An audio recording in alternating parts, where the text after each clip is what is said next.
Училиштата и факултетите и натаму ќе учат онлайн, односно до целосно ставање под контрола на пандемијата. Добар дел од нив не се ни малку подготвени, вели за Алфа универзитетскиот професор Александар Даштевски. Според него мора да се направат сериозни чекори за да се учи преку интернет, бидејќи без образование нема квалитетна држава. Во новиот закон за високо образование вели членот за онлайн учење целосно се укина и сега сите се наоѓаме во ќорсокак.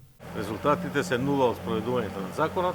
Сушто тоа го кажа и заменик министерот од СДСМ Петар Атанасов, кој, како што знаеме, поради тоа и поднесе оставка, затоа што не функционира високото образование. Што се однесува до ова онлайн учење, кај нас се укина во новиот закон за високо образование, наместо да се елаборира и да се прошири тој член, целосно се укина, така што сега ние дојдовме во оваа ситуација неподготвени.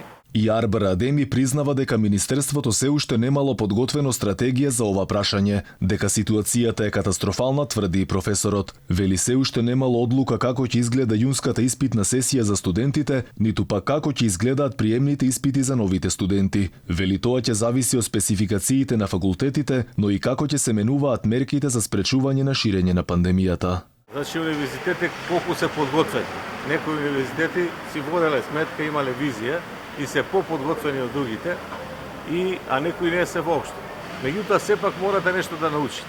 Затоа што вие ако не сте прочитале ништо, нема да знаете од кај да прочитате, да препишете.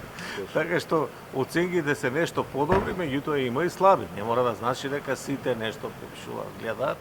Во меѓувреме наставниците сериозно се загрижени ако ситуацијата продолжи од септември. Вела дека најпогодени ќе бидат учениците, особено оние од руралните средини кои немаат ни компјутера, камоли интернет. Од образование веќе се изјаснија дека нема да има државна матура. Тековната учебна година ќе заврши со онлайн настава. Уписот на првачињата ќе започне во јуни, а ќе се преорганизира и уписот во високообразовните институции. И натаму останува неодговорено клучното прашање кој ќе одговара ако се случи уште една промаршена учебна година од септември.